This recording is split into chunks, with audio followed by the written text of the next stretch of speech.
But cool. So in terms of kind of the flow of this then, I'll just a little bit into your kind of background and get to kind of know you a little bit. So obviously, obviously you're a rugby player now. That's kind of where you're at. If you go back to kind of when you were younger, were you always athletic? Or was rugby kind of it, or did you play any other sports? And why? How did it end up being rugby? And could it have been anything else in terms of? No, so rugby was the first game I played, and like my earliest memory is literally like throwing the ball around in the garden with my dad and stuff. And 5 years old, straight down the local rugby club.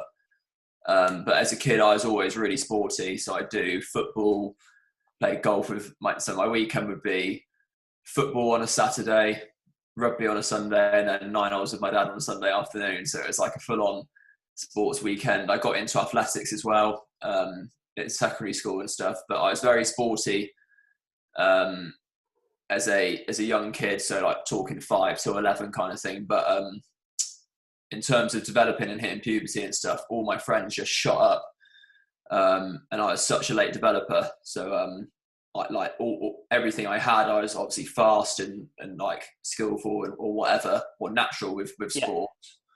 But when it's a boy against men, it's not very fun. So I had a few tough years where almost like that was my thing. I was good at sports, and all of a sudden I was still all right, but I wasn't one of the better ones. Probably wasn't the best anymore. Whereas I was one of the better ones when I was a younger kid. So that was quite a tough few years for me. But I'm grateful for that now, because that's how you learn to. Those kids who shoot up or whatever, they don't need to learn to catch and pass or understand the game, or it always comes a little bit easier for them. So I definitely had to work pretty hard at it. And even when I was at Hartbury College and stuff, I was still developing, and even into uni, like I was still getting quicker and stuff. Like when I was 19, 20, like really developing into my early 20s. So that's sort of how I picked up a little bit later. I think sometimes that's a good insight, because I think it's something that you've alluded to. I think sometimes, well, my experience anyway with rugby is sometimes the guys who are a bit bigger and stronger get away with a lot more in a younger age, and then they haven't got the kind of ability then. They might have been smashing people 13, 14, 15, 16 up to age group, and then they kind of fall away because they've always just had that to fall back on. And then when it's men against men, they've not got, like say, you had that elusiveness of speed, worked a lot on your kind of skills and stuff like that as well. So you've kind of used that to your advantage. And now obviously, when I was trying to find pictures to put in our Facebook group to say you were coming on, I was like, he's a bit of a unit these days, in terms of what I remember. Cool. So, and then in terms of your other interests, have you got any other kind of ventures, like kind of outside of sport, or was it always going to be sport was your kind of thing? Well, it's all when you go to Hartbury College, it's all your eggs in one basket, isn't it? Really. Yeah. And I definitely want to just give it a go, and that's very much what I'm like. If I'm doing something, I want to give it 100%. Like I've thought about doing, like interest wise, like I find sports rehab interesting and things like that. So maybe physiotherapy one day, but like if I wanted to do it, I'd want to do it properly. And at the moment, I just give everything to it's a full time, the way I want to train and prepare, and almost how selfish I want to be. Yeah. I'm just not ready to have a family yet, or to spend time doing other things. I just want to give this everything, because I've got, I don't know, maybe 3 or so more years at the top of my game, and I just want to push it, because it's a short career, really. And do you think that's a word that a lot of people in your position resonate with, like that? I think you that kind of selfishness as something that obviously some people feel guilty for it, but then other people recognize it. Like if you are, like, again, we deal with a lot of people, say in the gyms, who maybe they're really successful at their career, or but at the expense of, say, their health and fitness, because they've really put everything in the business basket. They've nailed it, but then they've not looked after themselves because they've been working around the clock. They've not seen their families, but they're also at the top of their level in whatever area they are. Do you think that to succeed at what you're, at the top level in any sport, really, you've got to have that kind of, not selfishness, but understanding that if you don't put yourself and everything you're doing first, then you might not get to that point? No, I think the key word is just balance, and I think everybody's balance is different. like for me, and I probably need to go the other way a little bit in terms of learning to relax a little bit more, or give myself a little bit less of a hard time, or to switch off a little bit more. And that's something I've got to work on. But some people, for instance, it's brilliant for them to have a degree to do alongside rugby, or a family alongside rugby, or whatever they do. And I think everybody's balance is different. And the other thing is, to be successful, you need to constantly be evolving and adapting. So the balance is always changing. Sometimes you need to realize, I need to take a step back from this now, or sometimes you need to push even harder. So the word is, and that's the thing. It's no one set formula, because it's constantly changing. So that's why you just got to keep evolving and keep learning about yourself. That's amazing. I think that's something that will really resonate with people. And I've seen an analogy by a guy called James Clear, who wrote Atomic Habits, which is a good book about kind of habit development. And he talks about kind of 4 burners. And if you've got a certain amount of gas, you can't have all the burners going. If you've got like career, family, whatever, business, health and fitness as these burners, you can't have them all burning at 100% of the time. So you've got to pick your times where it's like, I'm really going to focus on developing my career, or I'm going to put more effort into balancing. So maybe having them all on a low burn where I can put a bit more time and effort in. Like you say, in a couple of years' time, you might be ready to say have a family or do that type of stuff. So you turn the kind of dedication to kind of the sport stuff down. That's amazing. That's really interesting.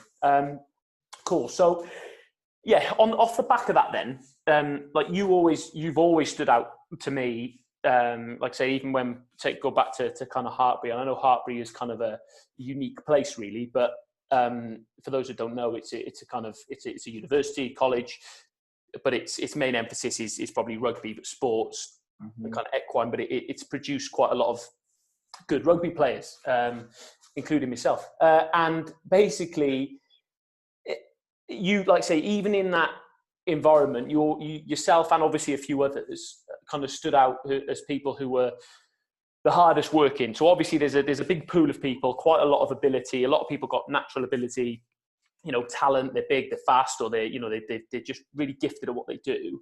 But I think looking back now at the people who've actually managed to succeed and get to kind of a higher level, the highest level, the common theme for me is their work ethic. And I think that, you like I say, you were always one who was staying behind after training, working on your passing, or turning up early, going through high balls or whatever kind of, extra sprint work.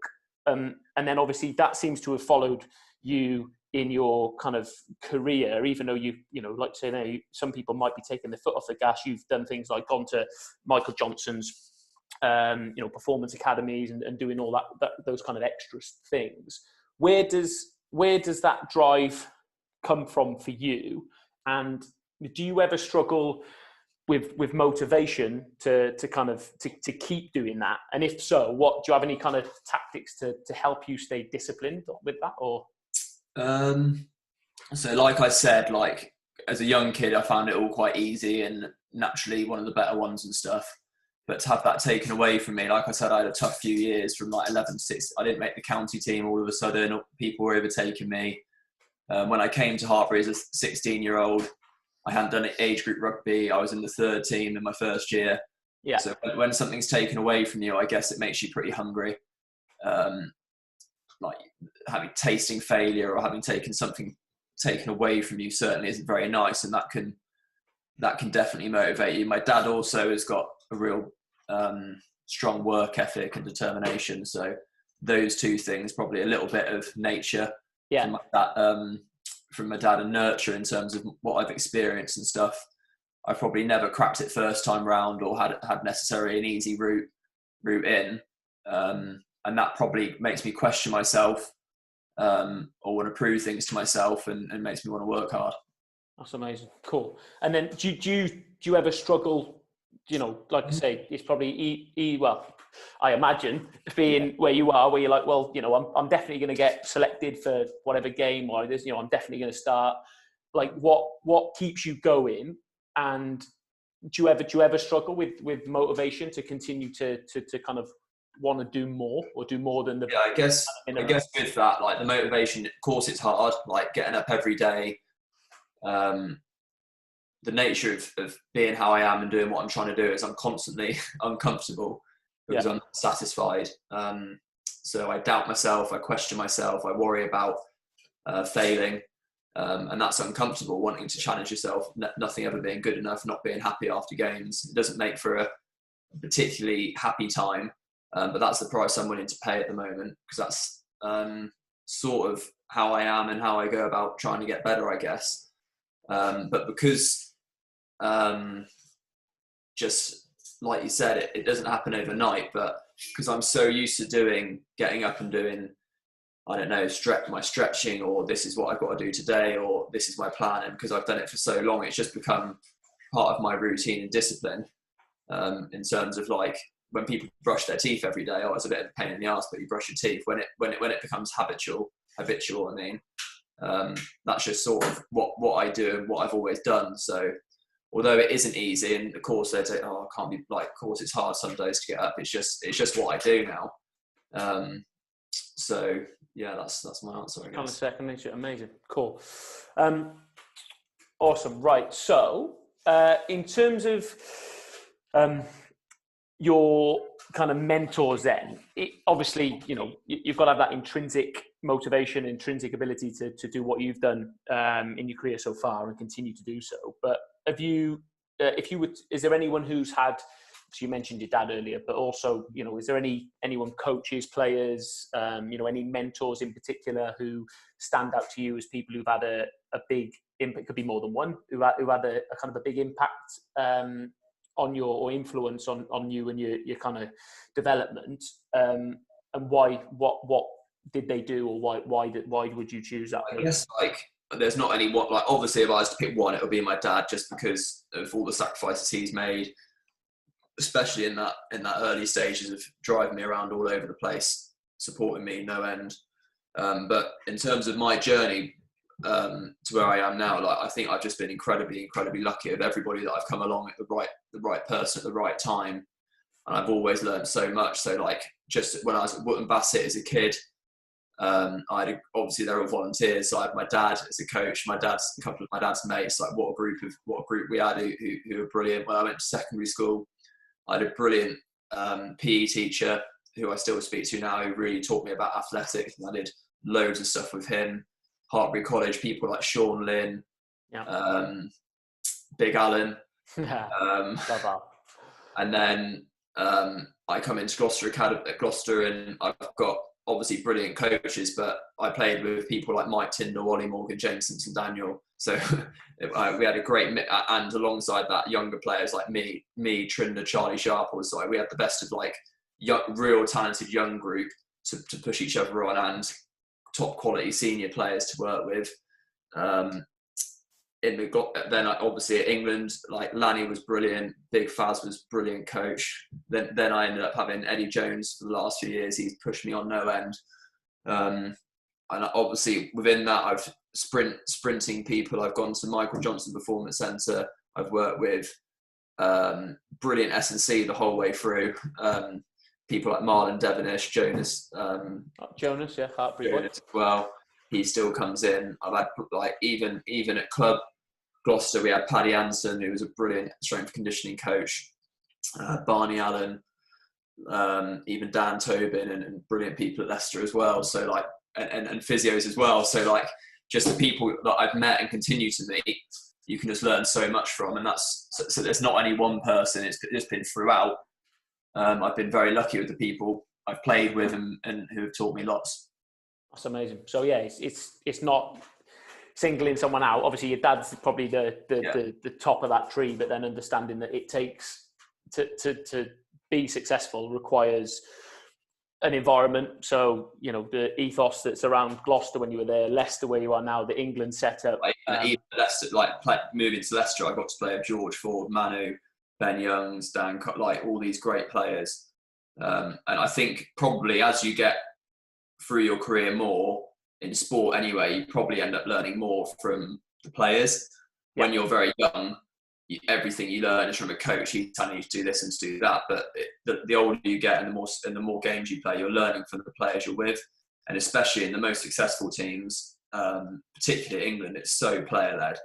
Eddie obviously puts on an environment and a schedule that challenges us.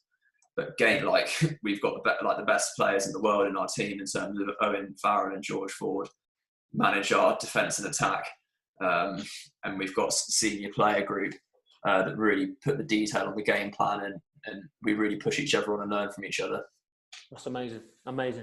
On that note then, so with those kind of league players and people with different backgrounds, have you noticed much of an influence with those guys? So you talk about Farrell, we talk about Ford. Obviously, they've got big kind of rugby league backgrounds. Do you think that the crossover is like, have you learned from kind of other athletes from different sports and stuff as well? Like when you're a union player, especially the way defences have changed. Like when we used to play back when we were at college, you could just throw a missed pass and defences, the winger would mark the winger and you could just burn the 13, couldn't you? But the way defences are nowadays, very much line speed up and in. Like these league players who I played with, Owen and George, in terms of taking the ball to the line on inside shoulders, squaring up, hitting the short runner, the guy out the back, the tightness of it, the execution of it, their decision making at the line. That's the skills that they grew up doing. That's why they're so good at running, whatever you want to call it, bob plays or piss off lines, or how to be tighter and squarer. Really put those defenders under immense pressure to make a decision, because the game has changed. Like the execution of those sorts of plays 5 years ago, you just get smashed nowadays at the way the defences are. I mean, and that is the league guys. It's what they do, isn't it? They run bob shapes or piss off runners and options at the line. And like I said, George and Owen are the best in the world, and Manu's probably the best in the world at running that short line for you. So learning how just to execute and manipulate defences, because the game's constantly changing as well. So you've got to keep learning about where the opportunities are and how the game plan changes as well. We have quite a few of the kind of Wigan guys come in and do stuff at our Wigan gym in kind of the off season and stuff like that, and I think it's as well that kind of mentality that they've got. You know, they're all hard and kind of obviously you get that through union and rugby in general. I think it's that kind of, as much as it's the skill and the ability, it's that kind of mindset thing, and that's what strikes me when I'm looking in at players like you talked about, Farrell and those kind of guys. What for me, or what I would imagine separates kind of as well the kind of the top level from the just your kind of standard or average, say Premiership player to making that jump up to the international level is as much about their mentality and what happens between the ears as it is about their kind of ability on a rugby pitch. Do you do much work on that, on your psychology? More and more, especially with England. Like we've had psychologists come in and work with us as a group. Our togetherness has been a huge theme pre-World Cup. Even now we've got full-time psychologists, and it's not like they come and sit you down and talk, like we work as a team to talk through what happens in this scenario, what happens in that scenario. What does your teammate need if he's made a mistake? How can you turn momentum around in a game when you're under the post? What do you want to see from your teammates in these tough times? How can you show that you're ready, and your body language and everything having an impact on anyone at any time? All of these things that actually make a big difference. Like you said, the mental side of it at the top level is what wins you the games. Just that ability to win the big moments, and when you've got momentum, keep it, and when you lose it, and get it back quickly. So we're working on that a lot, and it's becoming a bigger and bigger part of the game. Amazing. I think that's huge. I mean, when you look at most successful people, be that Tiger Woods in golf, or Roger Federer or Djokovic in tennis, or any of these team athletes you're talking about, I think there's every player that they compete against has the actual ability to say win a tournament, but it's the ones who keep it together between the ears who kind of are the ones who've gone on to succeed. Those are the players who can consistently do it. Like everybody's talented, aren't they? They've got a big play in them or a big moment, but the test matches are down to who probably crack. Like the tightest games is not necessarily the big moment. It's who's going to crack first. Yeah. it's probably a mistake or a lack of concentration or one little thing. And you might think, oh, that's brilliant from one team, but it's probably been a few instances of one team actually not being quite on it that's led to that. There's always a reason why something's happened, and the toughest matches are just decided by the finest margins. That's amazing. I think Rory McIlroy talks about managing your misses. So it's not actually all the players who do the good things well. It's the players who make the least mistakes and are more consistent rather than... It's a negative way of looking at it, but it's just such the truth. Like, for me, going into test matches in any game now, I don't think about scoring tries or making line breaks or big plays. Like, of course, that's where your head wants to go, and that's what you want to be doing. And when it doesn't happen, you feel the pressure of it. But I just got to try and push that. Right, what do I want to be good at today? I want to make my tackles. I want to communicate well. I want to chase kicks hard. I want to be committed. I want to retain the ball when I take it into contact. And if you build those fundamentals and that platform, that's what puts you in the best position mentally, so that when you do get an opportunity, you're not even thinking about it. You just take it. And it's like I said, it's a work in progress, and you're never going to crack it, because of course a player who plays on the wing wants to be getting nice ball and to be scoring tries and stuff, but you've just got to push that out of your head and really, really focus on the things you can control. That's amazing. Control the controllables. I like that. Cool. Right. So in terms of your kind of progress to your level, then obviously you talked about when you were younger, it kind of, having that difficult period when you were a little bit younger, when kind of the natural ability, it was becoming more about size, that kind of stuff. Your progress since being a professional then, has it been linear? And have you like, what's the toughest challenge you've had to overcome? And do you ever like set goals? When you're in it, you're like, right, I want to play for England by this time, or I want to make my start for Gloucester by this time, or has you've just been a focus on the processes and see what happens, or have you? No, you always going through your career, you always have goals that you want. But again, that's exactly the same as what I just said. Like, you've got to push them out the window. You've really just got to focus on the process, and that's trying to just get better every day. And in terms of linear, there's no way. Not many people are lucky enough to have a linear or a straight line to success to get to what they want.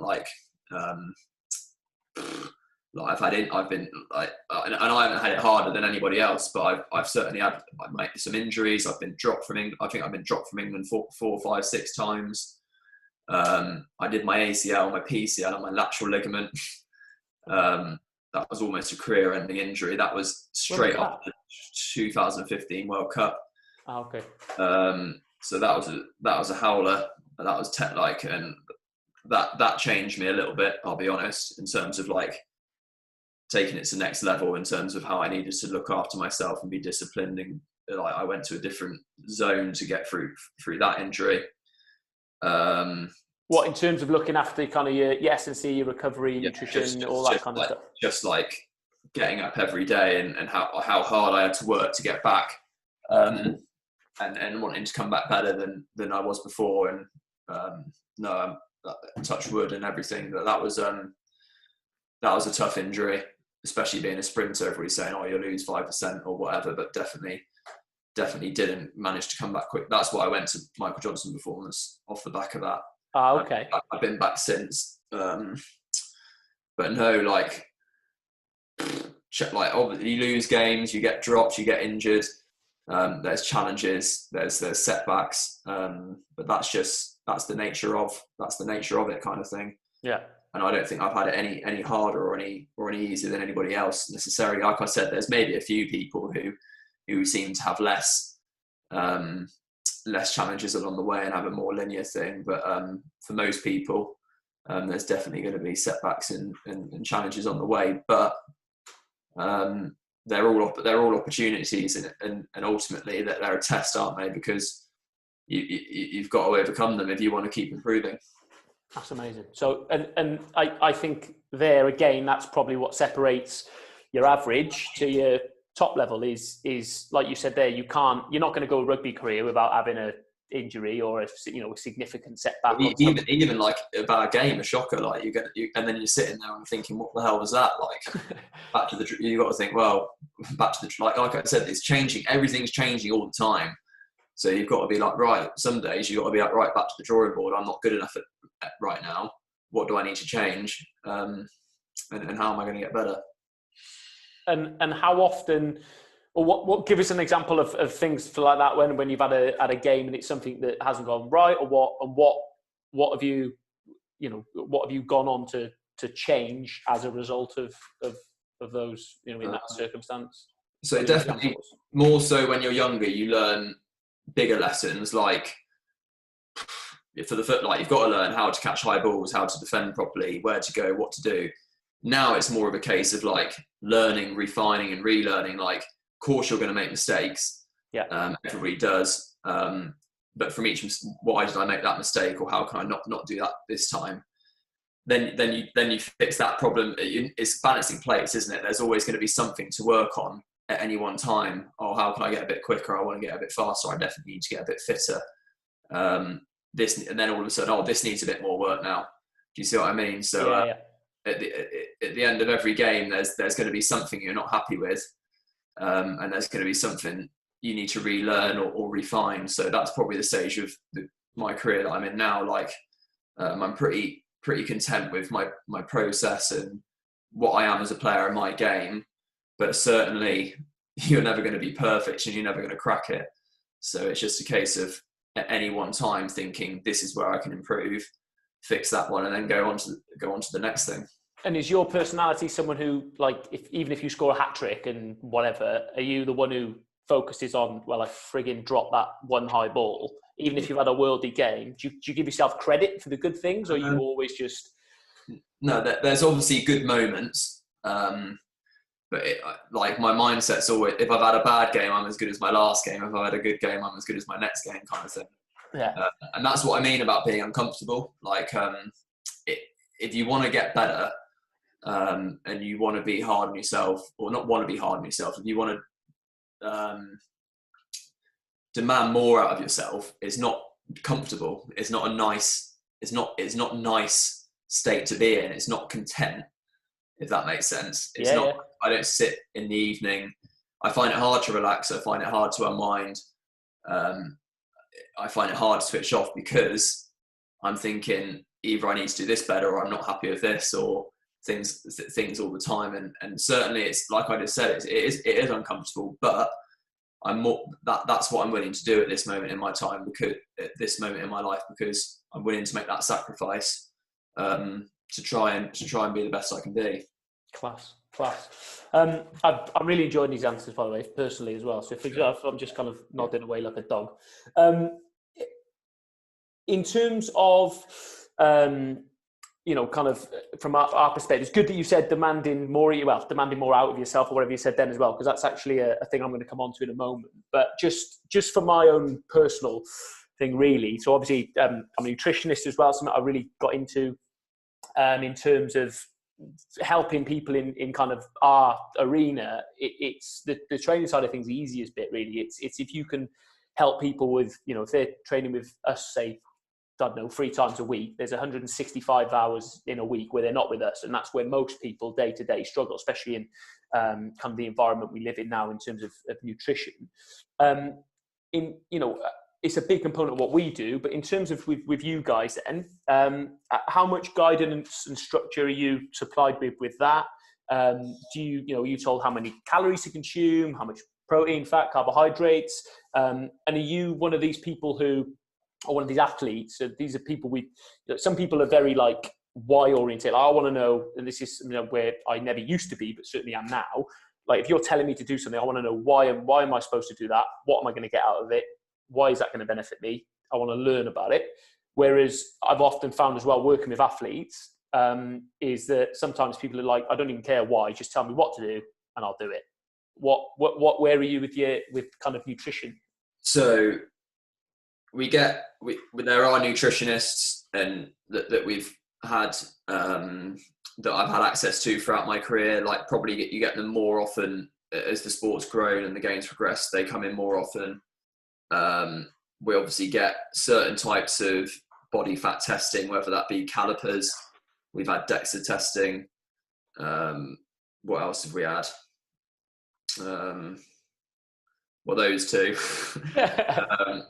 No, so we get body fat tested.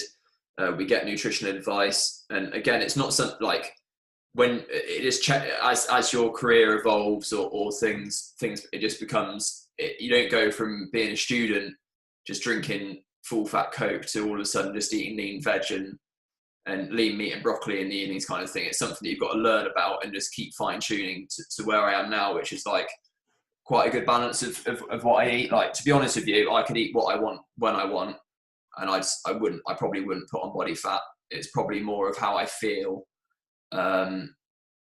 metabolically and how I feel energy wise and in myself when I eat better. Like, obviously the fuel you put in, I probably feel like I feel guilty when I eat crap. You probably don't feel very good after you eat it. And when I eat healthy, I just feel a little bit sharper and better for it. So diet wise, my main thing is just to make sure I get enough protein in, so that I don't waste away. And then just I try and manage my carbohydrates, time them when I need them. My main carbohydrates would be sweet potato rice, and I have toast, like nice fresh toast in the morning, and porridge. Lots of fruit, lots of vegetables.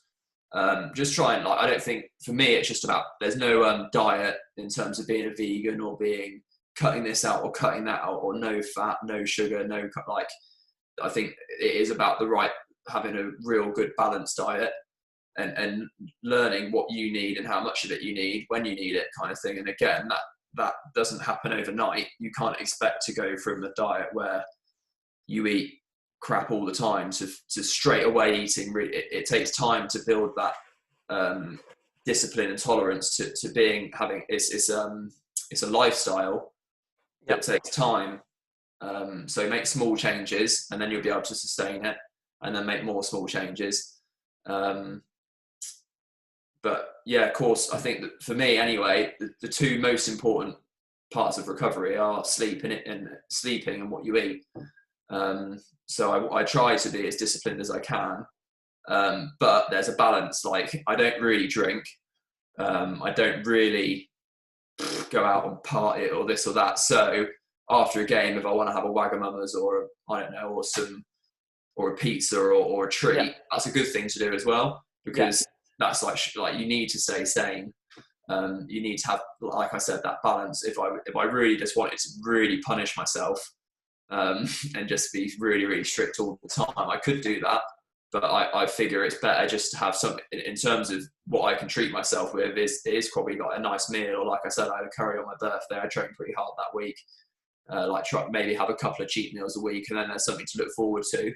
Yeah. Something to I don't know, after you've had a cheat meal, the next day you're like, right, I want to crack back on with it again now. Yeah. So yeah, there's plenty of nutritional advice out there. I think it's better to understand it, because then you want to buy into it more, as opposed to just being told this is what. Some people maybe are like that, but I certainly like to try and understand it a little bit.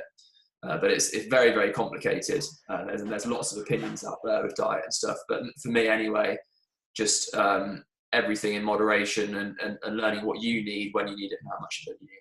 Amazing. Yeah. And I think I'm so glad you've said that about the education side of things. I think one of the things we give to make sure we do with our members, as much as people just tell me, give me a nutrition plan to lose X amount of weight or whatever. It's like we want to, it's the teach a man to fish scenario. If we can give people the tools and the understanding of not just what to do, but how to do it and why it's beneficial. And then obviously that gives them then the skills to be able to be a bit more flexible. Like you've said there, if they want to have a pizza or have a drink or do whatever, they can include that. That can be part of being healthy, is having a social life, is being able to have a curry on your birthday with the missus, whatever it is. Like, from our perspective, that's part of being healthy. And it's nice to see that that's something that is obviously pushed, but encouraged with kind of athletes. With all these diet shows that have come out recently, like the Game Changers and... Don't get me started on that. Another one, I think it's called The Magic Pill or something on Netflix. But like, I still think they were good because that they made you want to understand it, and like everybody watched that and they're like, right, do I need to go vegan? Is this going to be? And then you pick up the phone, you speak to your nutritionist, you learn. But then like what I've taken out of it is like, okay, I'm not going to go vegan, but I'm certainly going to eat more. Eat more plants. Yeah, exactly. What your nan used to tell you when you were about. I'm like, all right, so that's something I've learned from that. Then you watch this. It's more about the other one I've watched is more about a real ketogenic diet, like real high fat and bloody. And then it's like, all right, so I actually do need the fat as well. Like you understand that everything actually has a benefit, and it makes me think. Well, anyway, my opinion, more and more so, is that like it's probably best to include everything in moderation. Yeah.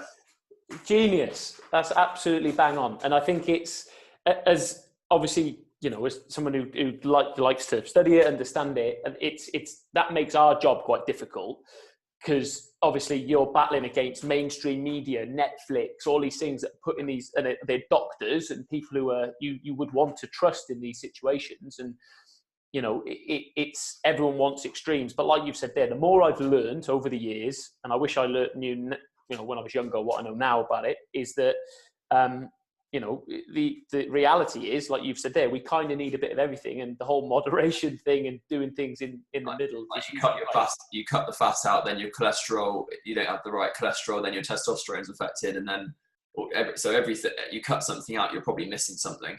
Yes. So that's and it's been good to, like, those things have been good just because they make you question yourself and make you learn more. Yeah, 100%. That's class. Right. So on to our kind of last main thing on this, and then we're just going to finish with a quick fire. Like we said, we've got a kind of a strap line at our gym, so which is demand more of yourself, and it means different things on the back of my t-shirt here somewhere. Yeah, it means different things to kind of different people, but to you, what would you say that means if you were to kind of try to expand on it? Like I've spoken a fair bit about, is like being uncomfortable. For me, that would be, and again, it might not be the answer for some people. Might want to feel brilliant about themselves and feel really confident and really back themselves and not have to worry about this. They can just go out there and nail it and not have to practice too much. They back themselves. Maybe that's the answer for them. And there are players I've played with that are just so talented and so carefree. That's how they bring it, and that works for them. But for me, just to be comfortable being uncomfortable.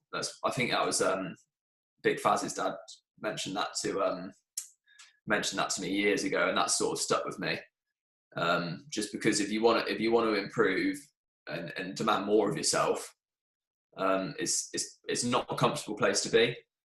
You should be thinking about things swirling around in your head sometimes before you go to sleep, or sometimes that is waking up in the night thinking, crap, what can I do tomorrow? What haven't I done right? Or it is sitting down in the afternoon thinking, actually, it's not time to have a rest now. It's time to crack on and do this next thing. So for me, it's just that accepting that if you want to demand more of yourself, it's not comfortable, but learn to be comfortable doing that.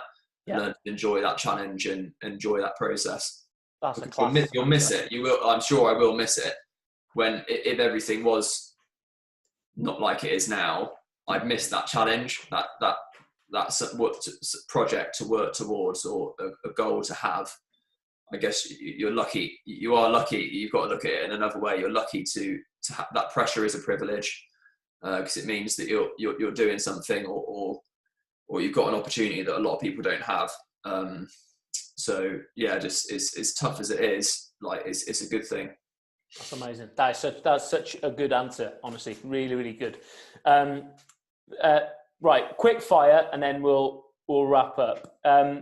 So these are we put a post into our Facebook group, and we got some, obviously a lot of those questions I've just gone through some of the things that people were asking and stuff as well, but we've kind of put it into to kind of make sure it flows a little bit better. But yeah, so quick fire finish then. If you could do one lift in the gym, you could only pick one, what lift would it be and why? Probably chin-ups, cool. Just because I don't know. I'm all right at them. I'm better at pulling than I am pushing. I just think they're just a good exercise. Body weight, you can load it up. It's an easy thing. It's something I've always done. When I was at high school, I did pole vault. This is something we haven't talked about yet. But my brilliant head of PE was just massive, like I said, on athletics, and that was one of the first things I had in my house was just a little chin-up bar. What high school did you go to do pole vault? Honestly, it's a funny story, but it was such a poor state school in the middle of Swindon. We used to pole vault with these, I don't know, these antique poles. We had a trough but no bed. I'm not joking you. I sound like a granddad now, but we used to vault into the sandpit because we didn't have a mat. And then all of a sudden one day, me and my mate went down there and we must have gone pretty high. And then we've landed in the sandpit. He's like, right, that's it now. So then we'd have to go to Bath University twice a week. Okay. But our not crappy little state school, but just a standard state school. We won the national championships. We Millfield, bloody, all these in 2013 and 15. What, pole vault? No, our athletics team. But the reason that he got us onto pole vault is because he's clever. Is because not many people do it. And to get a height of 2.5 meters or whatever, that's, if you practice it, you can do it. It gets you loads of points. So it's all done on points. So running certain times. So height, we got so many points. Me and my mate, he went on to do it at Loughborough Uni, and he really went on with it a fair bit. But no, we got some good points in pole vault. But no, that's how I got into chin ups. That's a ballsy sport to take up pole vault. So pull up, a great exercise. I hate them. Yeah, I don't know why it's just come to my head. Cool, right? This is a good one. If you could take one Gloucester teammate with you to Leicester, who would it be and why? I can't pick Trinder or Charlie. Really? Why? Just them. They're just my mates. Just because they're mates. Yeah. Not because they're good at rugby or anything. Just because they're good at rugby as well. Yeah. Cool. Right. Describe Eddie Jones in one sentence.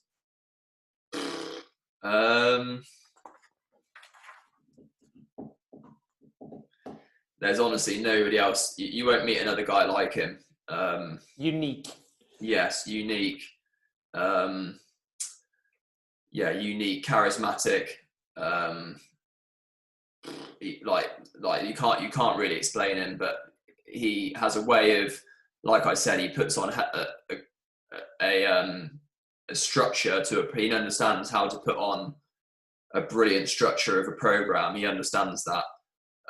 In terms of how to test people and how to push them, and with that, he is the outright boss, and with that comes the clarity of what's expected of all the staff, all of the players, and it's a regime. It's a program that is put on to challenge us and the staff and everybody, to make us better, and with that, there's a huge amounts of clarity.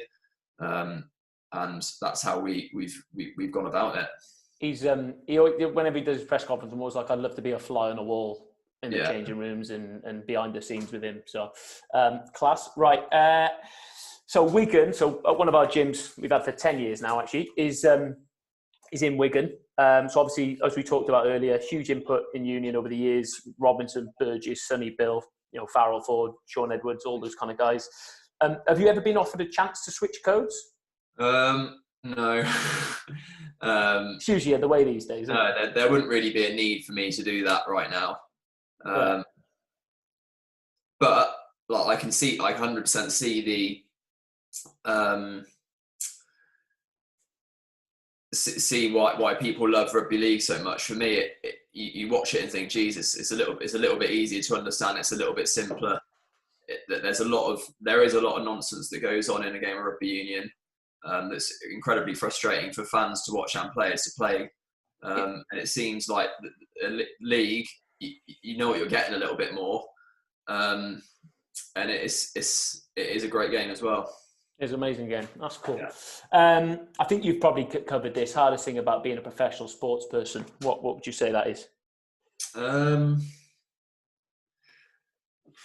I guess like the thing with professional sport that in terms of pressure on yourself, you're probably not, you're not getting that kind of pressure in any other job really, to perform on under that pressure at the highest stage kind of thing, highest level on the biggest stage.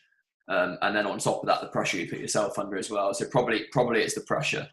You say that type of stuff's maybe something when you can enjoy more once you're kind of finished almost, and you're looking back on what I think. Like that, all like I don't know, like people like I spoke about my PE teacher. I spoke to him this week because he's on his own now in isolation and whatever. And I said, let's have a chat and whatever. And so did you enjoy the World Cup? And I was like, well, yeah, of course I enjoyed it, but like it's more of something you look back and think, blimmin' out, that was just unbelievable. Because in the moment you're just so scrambling around trying to get everything you can, possibly your body, tactically understanding your body right, refine everything, get it ready to play. Of course, you're incredibly, well, I was incredibly, especially once we got up to the knockout games, incredibly nervous. And you can, it's a challenge, isn't it? So it's the word enjoyment is not like going to the cinema or having a coffee. Yeah. Like the hardest things you do, when you look back, they're the most rewarding. It's completely different, but imagine like climbing Mount Everest or whatever. Oh, did you enjoy that one? You probably wouldn't be like, oh no, I'm not climbing it, freezing my tits off, struggling to breathe. But when you finish it, that challenge, or you've been through that experience, you look back and think that's the best thing I've ever done. So that's the way I look at it. Like you look back on for instance, pre-season, like in a World Cup camp, it's hard. But you look when you finish the sessions, you think you think brilliant. You feel great. You think that was a brilliant thing to do. Awesome. Where else would you be? That's what I always ask myself. What else would I be doing?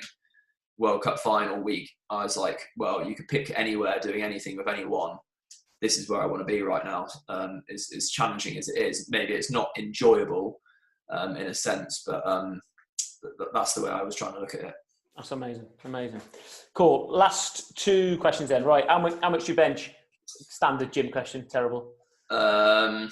Like 100 for 8, maybe. I'm not that good at it.